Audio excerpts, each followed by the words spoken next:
Hi friends, বাবুস কিচেনে সবাইকে welcome করে আজ আমি আপনাদের সামনে আরও একটি রেসিপি নিয়ে হাজির হয়েছি। আজকের রেসিপি হলো পনির তড়কা ডাল।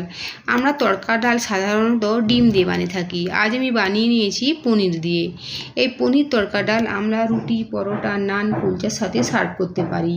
তা চলুন যাওয়া যাক রেসিপির দিকে, আর ভিডিওটি স্কিপ না করে লাস্ট পর্যন্ত দেখার জন্য অনুরোধ রইল। তড়কা ডাল বানানোর জন্য আমি এখানে মার্কেট থেকে প্যাকেট তড়কা ডাল কিনে নিয়েছি, আর ডালটা সারা রাত্রির জন্য ভিজিয়ে রেখেছিলাম।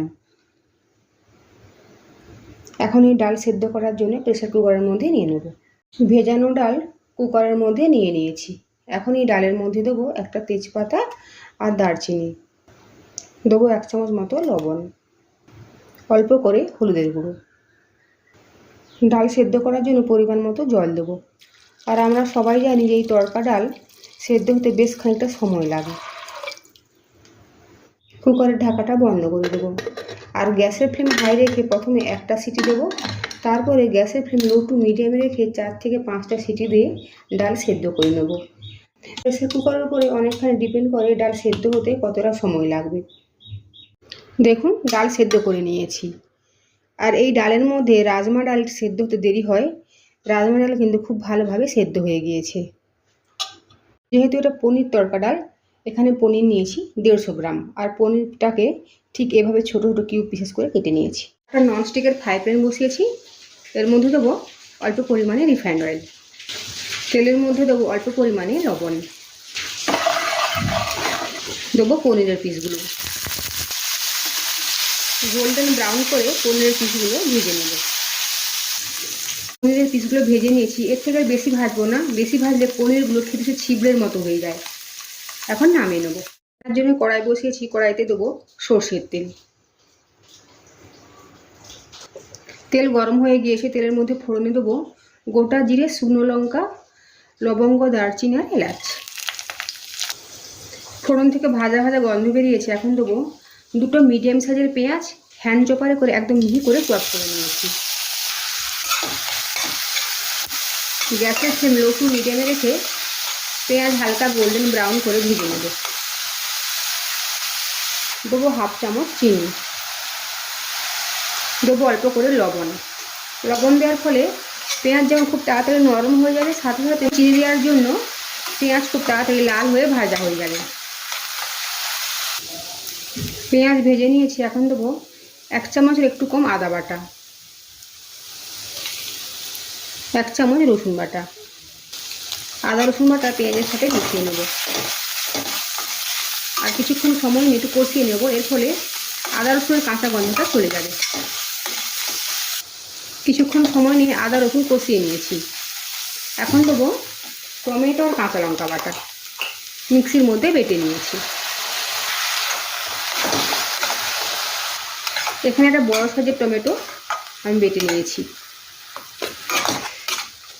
এখন দেবো কিছু গুঁড়ো মশলা, অল্প করে হলুদের গুঁড়ো, যেহেতু আমি ডাল সেদ্ধর সময় হলুদ গুঁড়ো দিয়েছি। ধনে গুঁড়ো 1/2 চামচ, জিরে গুঁড়ো 1/2 চামচ, কালারের জন্য দেবো 1 চামচ কাশ্মীরি লাল লঙ্কার গুঁড়ো।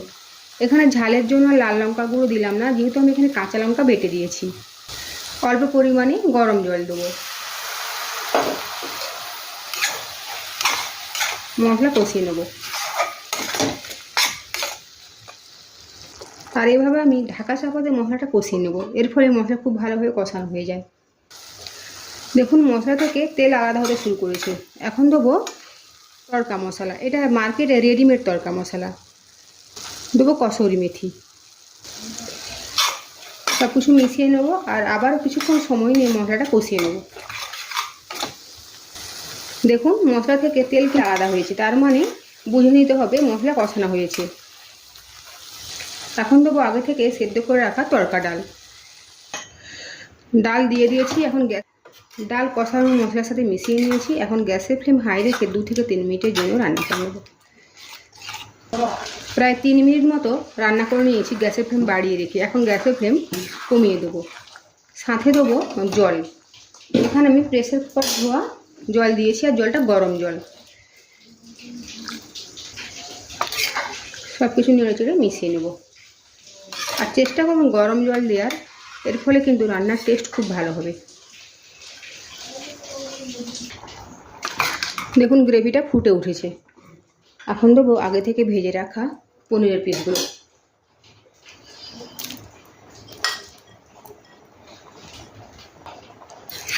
এই সময় রান্নার মধ্যে লবণ আর মিষ্টিটা টেস্ট করে নিতে হবে। পনির গ্রেভির সাথে মিশিয়ে দিয়েছি। গ্যাসের ফ্লেম লো টু মিডিয়ামে রেখে 5 থেকে 7 মিনিটের জন্য রান্না করে নেব।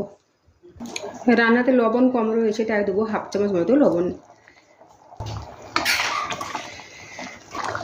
প্রায় 3-4 মিনিট সময় নিয়ে রান্না করে নিয়েছি। এখন গ্যাসের ফ্লেম অফ করে দেবো। এর থেকে আর বেশি ঘন করব না, কারণ ডাল ঠান্ডা হওয়ার পরে অনেকখানি ঘন হয়ে যায়। আর দেবো বাটার।